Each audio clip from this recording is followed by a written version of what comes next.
O Grêmio calou o Maracanã. Essa foi a frase do técnico Renato após a eliminação do Grêmio na Copa do Brasil, tendo perdido para o Flamengo por 1-0 no Rio de Janeiro na noite desta quarta-feira.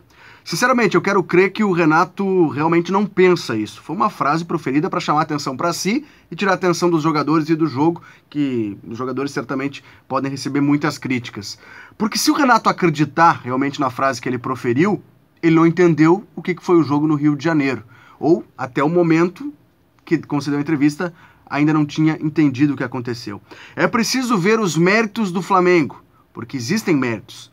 A posse de bola não declara um time vencedor da partida. O Renato mesmo já disse isso várias vezes, né? O futebol se faz com bola na rede e não com posse de bola. Fosse por posse de bola, a Espanha calou a Rússia?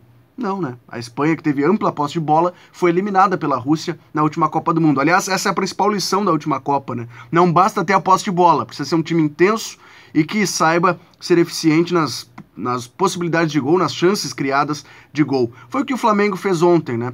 Não foi um jogo de encher os olhos, foi um jogo estudado, tático, parecia um jogo de xadrez, e aí entra os méritos desse Flamengo, que jogou assim em Porto Alegre, com um tripé de meio campo e 3 atacantes abertos. Assim o Flamengo atuou aqui em Porto Alegre, quando a proposta do técnico do Flamengo, Maurício Barbieri, era tentar ter mais a posse de bola do que o Grêmio, e de fato conseguiu, mas empatou no último minuto de jogo.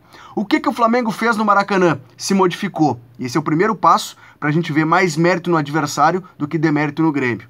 Então, Cuéllar, que era o primeiro volante, acabou atuando na mesma linha de Lucas Paquetá. Diego foi alçado como um meia centralizado, mas sem a posse de bola, Everton Ribeiro e Vitinho, que foi a escolha do técnico Maurício Barbieri, baixavam para a linha de meio campo, com Diego e Henrique Dourado dando bote na saída de jogo do Grêmio.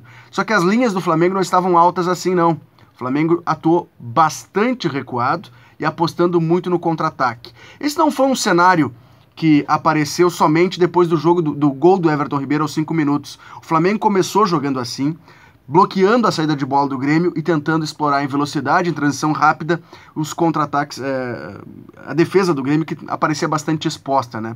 Então, esse é o primeiro passo. O Flamengo atuou diferente da maneira que vem jogando durante a temporada. Isso pode ter servido ou sido uma lição depois de perder para o Cruzeiro na Libertadores dentro de casa, lembrando o Flamengo que joga um futebol extremamente ofensivo, mas às vezes até irresponsável defensivamente. Contra o Grêmio, fez exatamente o contrário, se postou na defesa, segurou o resultado de 1-0 que foi criado logo no início do jogo. Agora vamos analisar o Grêmio, né?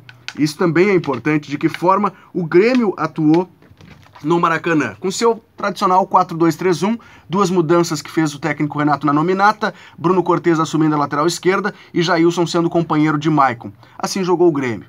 Só que com a marcação do Flamengo, que começava a partir da linha intermediária, Maicon ficou impossibilitado de jogar, ou até ele tinha a posse da bola, mas não tinha para quem passar essa bola, porque todos esses jogadores de frente estavam completamente marcados, estavam enrolados entre as 2 linhas de 4 do Flamengo. Então, o que poderia ter sido feito pelo técnico Renato Portaluppi? Porque aí entra o demérito do Grêmio. O Grêmio teve a posse de bola sim, acabou com 60%, no primeiro tempo foram 65% de posse de bola, mas ao mesmo tempo, em toda a partida, foram 22 cruzamentos para a área do Flamengo, sendo que nenhum, eu disse nenhum, acabou chegando ao destino final, ou seja, num pé ou na cabeça de um dos jogadores de área, né? André começou jogando como titular mais uma vez e mostra que é um jogador que tem uma certa técnica, talvez até mais do que o Jael, que é o seu reserva, mas Jael vive um melhor momento. Por que o Jael não começa como titular, né?